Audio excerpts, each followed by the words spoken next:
I'm actually surprised that these guys are even concerned about a bunch of not safe for work text messages coming out. These guys are the biggest hypocrites in the world right now. I mean, they wear their hypocrisy like a badge of honor. These are people that literally watch the person that they voted for scam their entire base with a meme coin, then 24 hours later watched his wife do it to him as well. These are people that watched a bishop asked Donald Trump to just try to be a good person, and they criticized her for it. And now they're worried about some not safe for work text messages coming out? That's actually crazy to me. All right, guys, well, we knew the witch hunts were going to start quickly, and it has been a couple days, and Donald Trump is trying to distract everybody from the fact that he is rounding up ex-military people that are here in our country legally on accident while he attempts to deport the criminals. So, of course, one of Donald Trump's favorite witch hunts is going to be the January 6th committee. And he wants to go after Liz Cheney. He wants to go after anybody that was involved in it. But recently, Cassidy Hutchinson, who was a Trump loyalist formerly and an aide to Donald Trump, was suggested as potentially being subpoenaed in this investigation into the committee. Now, that, of course, fell apart really quickly when they started talking about some alleged sexual texts coming from GOP senators, and we're going to get into that in a minute. But for those of you that don't remember who Cassidy Hutchinson is, this was Cassidy Hutchinson during the committee. As Mr. Giuliani and I were walking to his vehicles that evening, he looked at me and said something to the effect of, "Cass, are you excited for the 6th? It's going to be a great day." After Mr. Giuliani had left the campus that evening, I went back up to our office and I found Mr. Meadows in his office on the couch. He was scrolling through his phone. I remember leaning against the doorway and saying, "I had an interesting conversation with Rudy, Mark. Sounds like we're going to go to the Capitol." He didn't look up from his phone and said something to the effect of, "There's a lot going on, Cass, but I don't know. Things might get real bad on January 6th. I was in the vicinity of a conversation where I overheard the president say something to the effect of, I don't effing care that they have weapons. They're not here to hurt me. Take the effing mags away. Let my people in. They can march to the Capitol from here. Let the people in. Take the effing mags away." Once the president had gotten into the vehicle with Bobby, he thought that they were going up to the Capitol, and when Bobby had relayed to him, "We're not. We don't have the assets to do it. It's not secure. We're going back to the West Wing," the president had a very angry response to that. The president said something to the effect of, "I'm the effing president. Take me up to the Capitol now." Yeah, that Cassidy Hutchinson. So you can see why Donald Trump and his cronies are very upset and would love to get Cassidy Hutchinson back on the stand and potentially, try to show how everything that she had said is false and completely made up, or whatever it is that they think that they could prove. And for those of you that have seen those clips and say, "Well, I've seen those clips," I just want to say this. We need to continue playing those clips for the next 4 years, if not for the next 40 years, because Donald Trump and all of his cronies are currently trying to rewrite history. They're trying to act like Donald Trump never did any of the things with January 6th.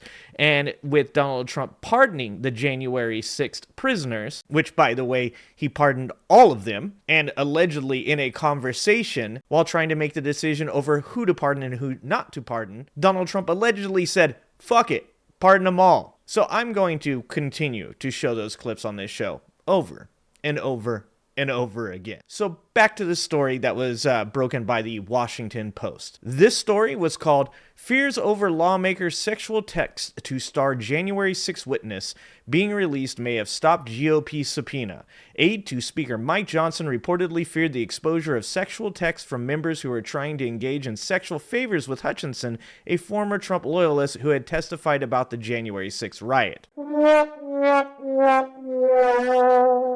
Now, of course, this is par for the course. None of us are actually going to be really all that surprised, but obviously this is going to lead to some real issues with Donald Trump and his new committee trying to prove that the prior committee with Liz Cheney was somehow not legit. Now, the report goes to say that Johnson aides also told Barry Loudermilk and his staff that subpoenaing Hutchinson and asking her to testify under oath could possibly embarrass the Trump White House, as it would hand her an opportunity to tell her story once again. Which, of course, makes sense, because this original story wasn't one that really Donald Trump should be trying to rehash. And really what they really want is they want a bunch of people that are in Donald Trump's pocket to come out of the woodworks and, accept whatever favors that they can get from Donald Trump to say good things about him, to make all of the people that testified in the January 6th committee look as though they were lying and making things up. And the report goes on to talk about the fact that Barry Loudermilk and this supposed Johnson aide had decided that calling Cassidy Hutchinson wasn't a great idea because it could expose the alleged sexual text messages sent to her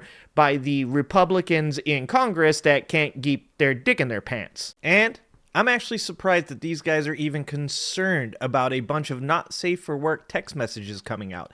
These guys are the biggest hypocrites in the world right now. I mean, they wear their hypocrisy like a badge of honor. These are people that literally watched the person that they voted for scam their entire base with a meme coin, then 24 hours later watched his wife do it to him as well. These are people that watched a bishop ask Donald Trump to just try to be a good person, and they criticized her for it. And now they're worried about some not safe for work text messages coming out? That's actually crazy to me. So look, those text messages most likely not coming out. And that's probably a good thing, at least for my mental state. I don't think I need the image of Mike's Tiny Johnson in my head. And I also don't think we need to see them to know exactly what is in them. We can all just guess exactly what these GOP senators were sending to that young lady. I can only imagine the things that she has seen. But if I was her, I would be using those text messages. I would be saying to every single one of those people, if you want to see these text messages dropped in a Dropbox on the floor of Congress, I can make that happen. I'm sure Marjorie Taylor Greene can bring blown up photos of them to the next committee meeting. Chairman, Of Hunter Biden Chairman, it's making over time sex, and it's excuse me, this is my time, unbecoming of making the pornography. Should we be displaying the And though this should come as no surprise to any of us that this is happening, it is pretty funny that this is going to stop them from being able to bring Cassidy Hutchinson back out to testify again over the January 6th stuff. For all the GOP people out there, remember, you elected these clowns. You get this circus. What do you guys think? What do you guys think is in those text messages?